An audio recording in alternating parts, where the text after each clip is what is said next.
Taong 2019 ay pinakilala ng Yamaha ang nooy concept bike pa lamang na E01 sa Tokyo Motor Show. Pagkaraan lamang ng 3 taon na pag-aaral at pagsusuri sa motorsiklong ito, ay formal na ngayong inanunsyo ang electric scooter na ito. Matagumpay na naisakatuparan at natapos ng mga mechanical at electrical engineers ng Japan. Ito ang Yamaha E01. Una nating talakayin ang kanyang electronic engine performance. Meron itong rated power na 4.9 kWh na katumbas ng isang 125 cubic centimeter engine displacement. Ang kagandahan nito ay equipped ito ng brushless motor. Ang advantage nito, hindi na ito gumagamit ng carbon para mapaandar ang motorsiklo, kaya mahaba ang lifespan nito at mas reliable. Nakakapag-generate naman ito ng maximum power of 11 horsepower at 5,000 revolution per minute. At nakakapag-provide naman ito ng maximum torque na 30 Nm of peak torque at 1,500 revolution per minute. Dito ay kapansin-pansin ang sobrang lakas ng hatak ng scooter na to. Biruin mo ba naman na meron itong 30 Nm of torque na katumbas ng 300 to 400cc na big bike, kaya wala ka nang dapat ipangamba sa ahunan at babaan. Mayroon itong 3 riding modes. Una ay ang Eco, ang economical mode, na kung saan ay makikita mo sa dashboard na nakailaw. Ang ibig sabihin ay nasa pinakamatipid ka na pagkonsumo ng battery para mas mapahaba pa ang riding distance ng motorsiklo. Tinatawag itong lower speed RPM na aabot ang electric scooter ng around 104 kilometers. Pangalawa ay ang STD. Ang standard mode naman ay ang kalagitnaan ng lakas at bilis na kung tawagin ay mid-speed RPM. Tumatakbo naman ito ng 60 km per hour. At ito ay umaabot ng around 100 km na layo. Pangatlo ay ang PWD. Ang power mode naman ay tinatawag na high speed RPM o sa madaling salita ay full throttle at ang bilis nito ay umaabot ng 100 km per hour at mayroon naman ito riding distance na approximately 70 km away. Proceed na tayo sa kanyang body dimension. Ang Yamaha E01 ay may habang 1,960 mm, may lapad na 8,010 mm, may taas na 1,190 mm, at may wheelbase naman na 1,350 mm, ground clearance na 135 mm, at may seat height naman na 765 mm. So ang kanyang overall body size ay halos magkasing laki lang ng Inmax 155. Anyway, itong electric scooter na to na E01 ay ang electronic scooter version ng Yamaha Inmax 155. Kaya kung mapapansin nyo, mayroon silang pagkakahawig sa Yamaha Inmax 155 regarding sa physical appearance at design. When it comes naman sa kanyang body frame, ito ay naka-double steel cradle type.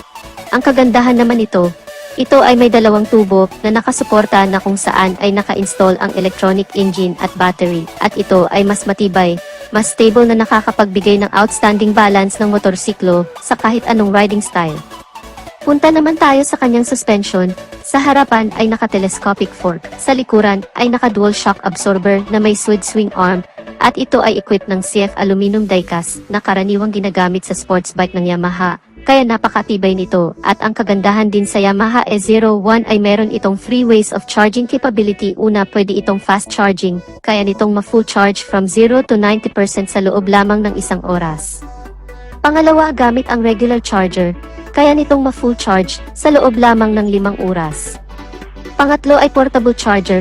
Ang kagandahan naman nito, kapag may pupuntahan ka, ay pwede mo itong dalhin kahit saan dahil ito ang magsisilbing power bank ng motorsiklo, at ang operating time naman gamit ang portable charger ay mas mahaba bago ito ma-full charge dahil umaabot ito ng 14 hours bago tuluyang ma-full ang battery. Mapunta naman tayo sa braking system.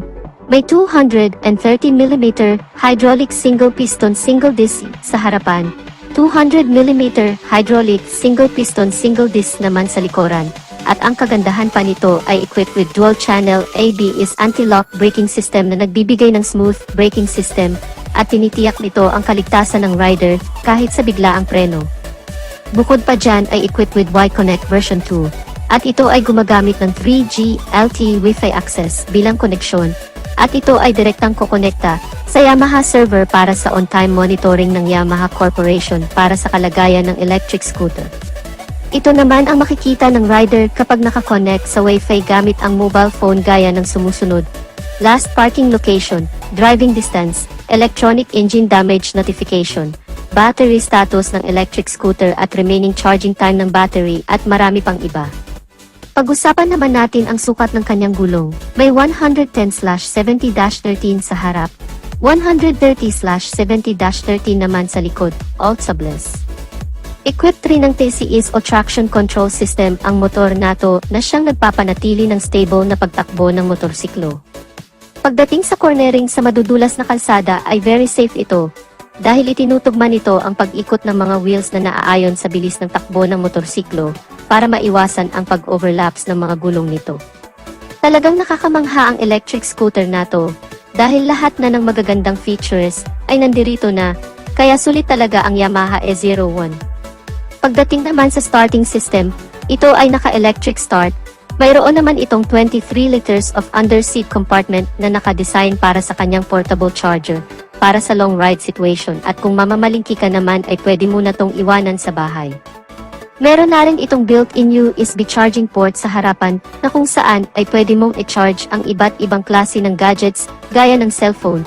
Pagdating naman ng additional safety features, ang electric scooter na ito ay equipped with smart keyless system na kung saan ay remote na lang ang ginagamit upang i-operate, kaya very safe laban sa magnanakaw at komportable kang hindi mananakaw. Ang kagandahan pa nito, ito ay equipped with belt drive transmission na nakakapagbigay ng less noise at smooth riding conditions. Pagdating naman sa instrument panel, ay naka-fully digital dashboard, at dito ay makikita mo lahat ng importanteng impormasyon gaya ng trip meter, tachometer, odometer, TCS, clock at marami pang iba.